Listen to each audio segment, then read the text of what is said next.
Assalamualaikum warahmatullahi wabarakatuh. Apa kabar sobat Sopter semuanya? Semoga kalian semua dalam keadaan sehat jasmani dan rohani, tidak kekurangan satu apapun. Oke, kita mulai saja ceritanya. Bab 3729 sampai bab 3732. Ayah, putra suci ketiga sangat kuat.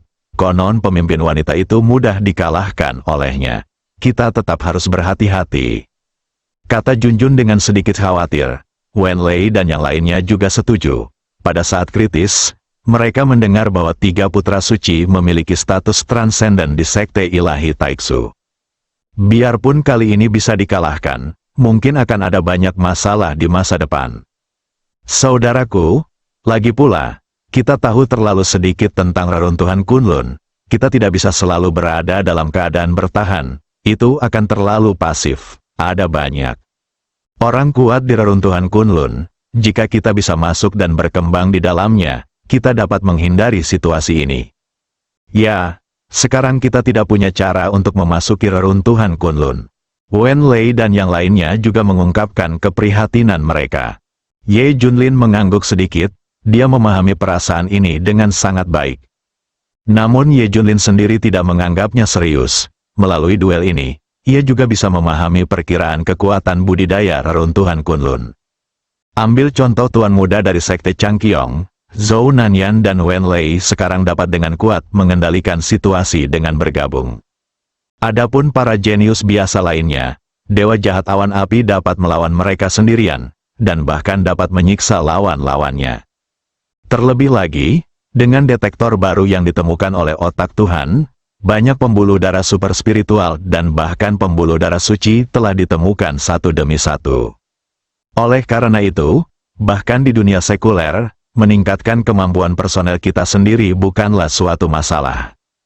Tentu saja akan lebih baik jika dia bisa memasuki reruntuhan Kunlun. Kuncinya, semua orang yang berhubungan dengan reruntuhan Kunlun kini menjadi musuhnya. Jadi tidak ada harapan sama sekali. Jangan khawatir tentang ini, tidak peduli apakah kamu bisa memasuki reruntuhan Kunlun atau tidak, meningkatkan kekuatanmu sendiri adalah prioritas utama. Ye Junlin berkata dengan sungguh-sungguh, otak Tuhan masih terus menjelajahi pembuluh darah super spiritual. Saat kita mendapatkannya melalui krisis ini, kekuatan bisa terus meningkat. Hanya 2 kalimat saja sudah membuat hati cemas beberapa orang kembali tenang. Guru Ye, apa rencanamu dengan Xiao Feng? Ning Jinye tiba-tiba bertanya. Beberapa orang lainnya pun mengalihkan perhatiannya setelah mendengar hal tersebut. Mereka semua mengetahui bahwa Xiao Feng adalah pelaku pembunuhan Ye Junlin. Sejujurnya, Wenlei dan yang lainnya juga memiliki perasaan yang sangat rumit. Kalian harus tahu kalau Xiao Feng dulunya adalah murid Ye Junlin yang paling berharga. Setiap orang rukun dengan sangat harmonis, dan mereka pada dasarnya seperti anggota keluarga. Namun sejak Gong Qianqiu lahir, segalanya telah berubah, dan kini Xiao Feng bahkan menikam Ye Junlin dari belakang. Sungguh luar biasa rasanya, mengapa mood Ye Junlin tidak rumit? Bunuh Xiao Feng, saya tidak tahan. Bagaimanapun, dia adalah murid terkasih yang diperlakukan seperti anggota keluarga. Maafkan Xiao Feng, sulit untuk menenangkan amarah di hatiku. Saya khususnya turut prihatin kepada para murid, teman, dan bahkan anggota keluarga yang terbunuh atau terluka karena Xiao Feng. Namun, saat Ye Junlin berada dalam dilema, suara sedikit panik Li Ziran datang dari luar. Jun Wenlei, tolong cepat keluar. Qianqiu mengajari mereka memanggil. Mata Ye Junlin sedikit menyipit dan dia berkata langsung, kamu keluar untuk menemui musuh dulu, dan kita akan membicarakannya nanti. Junjun dan yang lainnya mengangguk dan dengan cepat pembatasan energi di luar dihilangkan, dan beberapa orang dengan cepat keluar. Begitu mereka meninggalkan ruangan, mereka melihat Li Ziran dan yang lainnya, dan mereka semua terlihat jelek. Lawannya terlalu kuat. Terutama pemimpin wanita dan para jenius dari Sekte Taiksu Sen. Bahkan orang-orang dari divisi Tiansen menderita banyak korban dan telah mundur ke markas untuk membela diri. Kata Li Ziran dengan ekspresi serius. Wenlei berkata dengan sungguh-sungguh, pergilah menemui musuh, berpegangan erat bukanlah jawabannya, dan moral akan sangat terpengaruh. Semua orang merasa itu masuk akal, dan mereka membawa para elit dari base camp keluar untuk menemui musuh. Xiao Feng, Zukue dan yang lainnya mengikuti dari belakang. Entah kenapa, Xiao Feng merasa bingung. Apalagi saat Wen Lei dan yang lainnya baru saja melihat saya selalu merasakan ada makna yang lebih dalam. Tapi sekarang musuh sedang menghadapi kita, ini bukan waktu terbaik untuk mengetahuinya. Ye Junlin, keluar dan mati. Pada saat ini, sebuah suara menawan datang. Meskipun suara ini sangat memesona, namun penuh dengan niat membunuh. Anda tahu bahwa Master, Mentor, terluka parah dan Anda sengaja mengatakan itu. Kami dalam masalah. Serangan ini berkali-kali lebih menakutkan daripada iblis menekan divisi. Semua orang membicarakannya. Xiao Feng merasa seperti disambar petir, karena suara ini begitu familiar baginya. Tidak mungkin, sama sekali tidak mungkin, Xiao Feng mempercepat langkahnya. Dia harus memastikan apakah orang itu adalah Gong Qianqiu. Semua orang segera sampai di luar base camp. Personel di kedua sisi sedang berperang satu sama lain, dan seluruh area dipenuhi dengan suasana pembunuhan yang kuat. Bagus sekali, saya harap kamu bisa bertahan lebih lama, jika tidak maka akan terlalu membosankan untuk dibunuh. Kata Gong Qianqiu bercanda. Zukue dan yang lainnya adalah orang pertama yang mengenali Gong Qianqiu, dengan ekspresi wajah yang mengatakan, ini benar-benar kamu. Gong Qianqiu, itu kamu, wanita berhati kalajengking, harus mati. Kamu mengkhianati sekte dan menipu tuan serta menghancurkan leluhur. Kamu bisa dianggap sebagai model kejahatan dan ketidakbenaran. Suzaku dan yang lain tidak dapat menahan diri untuk tidak mengeluh. Mereka setelah menyelidiki terlalu banyak bukti yang menunjuk pada Gong Qianqiu, dapat dikatakan bahwa keadaan telah hilang sekarang. Li Ziran, Junjun dan yang lainnya juga cukup terkejut. Menyelidiki bukti dan berspekulasi adalah satu hal, tetapi mengkonfirmasinya secara langsung adalah hal lain. Ibu dan putrinya kemudian memandang Xiao Feng secara bersamaan. Xiao Feng, kamu menyerangku karena wanita ini, sekarang kamu akhirnya melihat wajah aslinya kan? Ning Jinye berkata dengan dingin. Xiao Feng tidak menanggapi dan menundukkan kepalanya dalam-dalam. Tetapi semua orang dapat melihat dengan jelas bahwa tubuh Xiao Feng bergetar hebat. Kenapa kamu, Qianqiu, beri aku penjelasan yang masuk akal. Xiao Feng tiba-tiba mengangkat kepalanya dan melihat ke arah Gong Qianqiu dengan mata merah. Gong Qianqiu mencibir dan berkata, penjelasan yang masuk akal, ini sangat sederhana, hanya karena kamu terlalu bodoh. Kamu pikir kamu ini siapa? Hanya mimpi bodoh ingin memenangkan hati pemimpin ini dengan sedikit budidayamu. Xiao Feng, aku juga ingin mengucapkan terima kasih. Jika bukan karena informasi yang kamu berikan, aku pasti sudah ditangkap oleh Ye Junlin. Ngomong-ngomong, jika kamu tidak melaporkan informasi itu sebelumnya, Yu Feng Tianxi mungkin sudah terhubung dengan Ye Junlin. Yang paling penting adalah Anda membantu saya menikam Ye Junlin dari belakang, yang sangat membantu pemimpin saya. Kata-kata Gong Qianqiu seperti pisau tajam, menusuk Xiao jantung angin. Tidak mungkin, ini tidak mungkin, saya tidak percaya. Qianqiu, apakah Anda berbohong kepada saya? Kan, jelas sekali masternya yang hampir membunuh Anda sebelumnya. Bagaimana Anda bisa menjadi pemimpin sekte Qianqiu? Xiao Fengbai, aku tidak dapat memahaminya, karena aku berpura-pura. Dan Ye Junlin juga berpura-pura menjadi Dugu Xiao. Dia tidak pernah menyentuhku sama sekali. Lagi pula, jika kamu tidak melihatnya dengan mata kepala sendiri, bagaimana kamu bisa melakukan apapun pada Ye Junlin, di mana pembunuh Junlin? Kata Gong Qianqiu bercanda, tidak, ini tidak benar, aku pasti sedang bermimpi. Xiao Feng pingsan total. Ternyata semua itu adalah lakon yang dibawakan oleh Gong Qianqiu dan Dugu Xiao. Mengingat segala sesuatu di masa lalu, terutama kata-kata cinta yang diucapkan Gong Qianqiu kepadanya, Xiao Feng hanya merasakan ironi.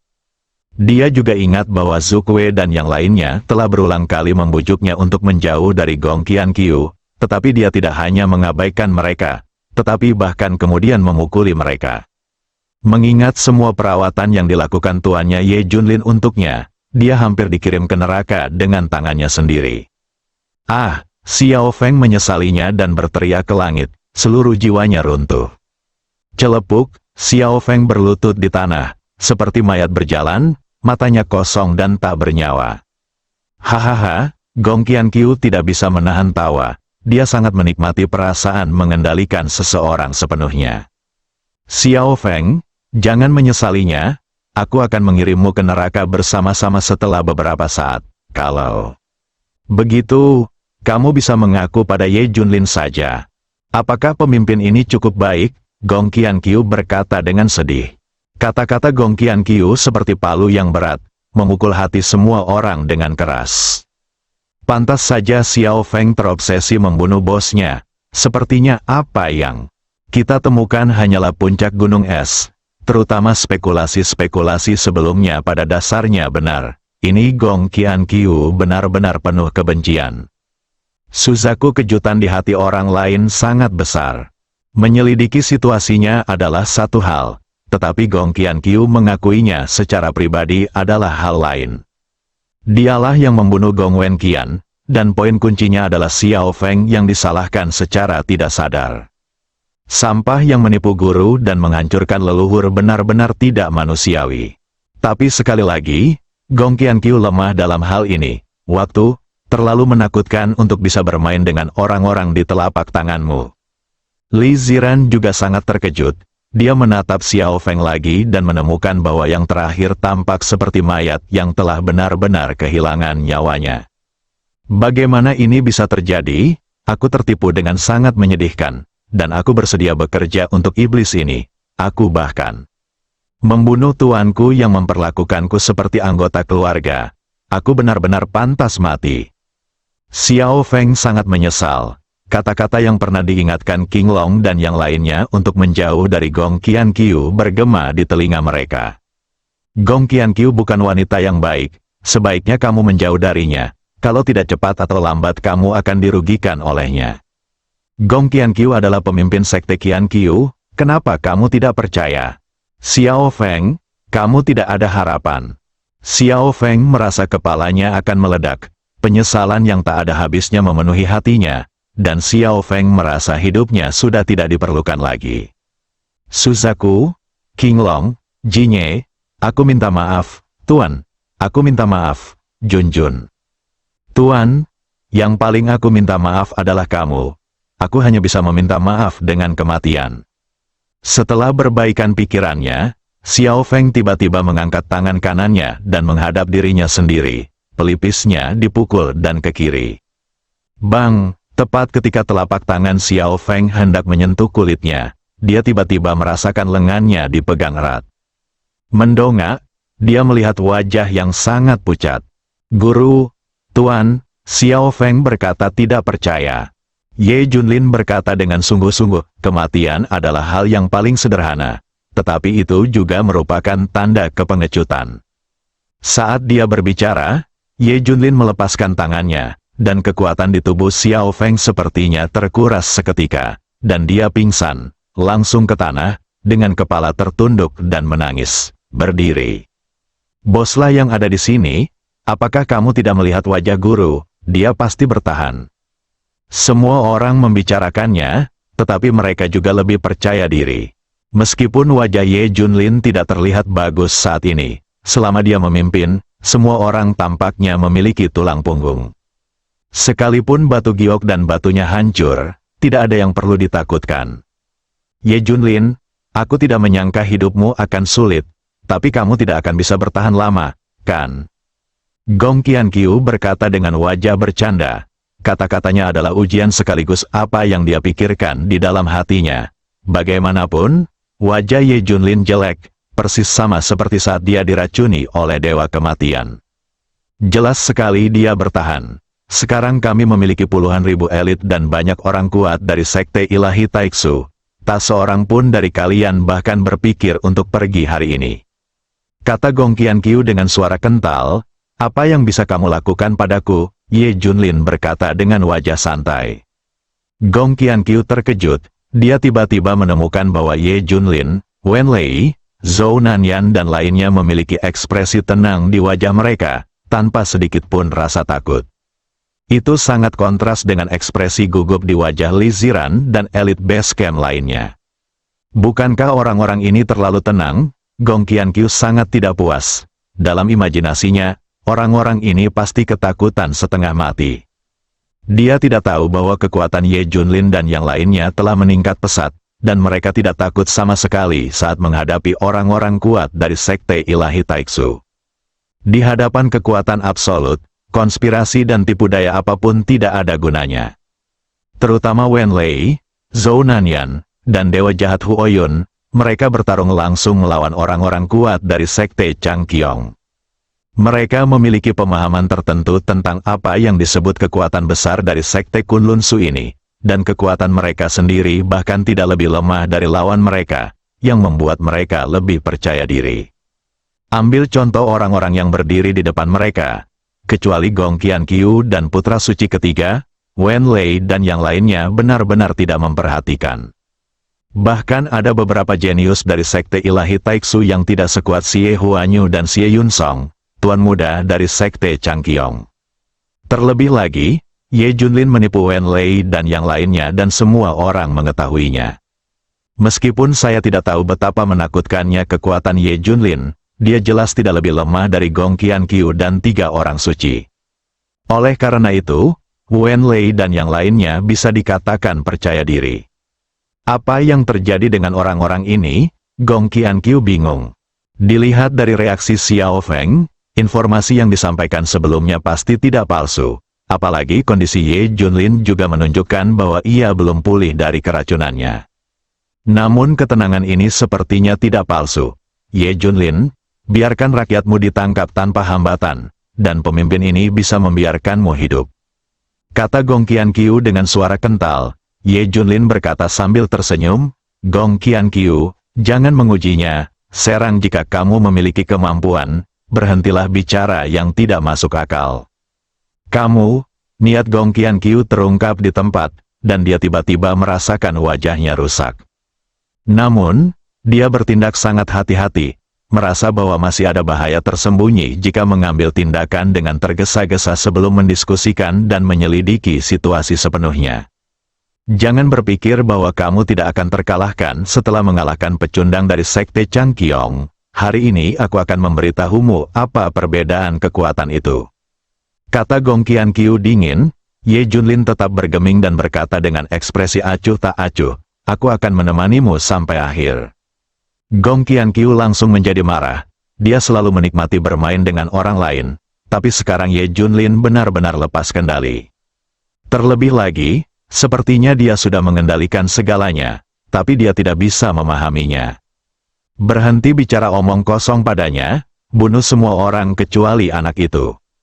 Putra suci ketiga tidak tahan lagi dan langsung memberi perintah. Saya akan mematuhi perintah putra suci. Gong Qianqiu tentu saja tidak berani melanggar perintah putra suci ketiga. Dia segera melambaikan tangannya kepada bawahannya dan berkata dengan suara yang dalam, bunuh, tuan dari. Sekte Qianqiu dan Sekte Taiksu Sen segera mengambil tindakan, dan kedua belah pihak terjadi perkelahian. Ye Junlin, pemimpin ini akan mengambil nyawamu dengan tanganku sendiri hari ini. Kata Gong Qianqiu dengan nada membunuh. Bahkan jika Ye Junlin terluka parah sekarang, Gong Qianqiu akan membunuh Ye Junlin dengan tangannya sendiri. Apalagi saat teringat saat dirinya masih lemah dan hampir mati di tangan Ye Junlin, Gong Qianqiu menjadi semakin geram. Sebelum Ye Junlin sempat bereaksi, dia tiba-tiba mendengar suara gemuruh dari kejauhan. Kemudian sosok itu melintas, dan sebuah telapak tangan diarahkan langsung ke wajah Gong Qianqiu. Xiao Feng, Gong Qianqiu mengerutkan kening. Dia tidak menyangka Xiao Feng akan tiba-tiba menyerang saat ini.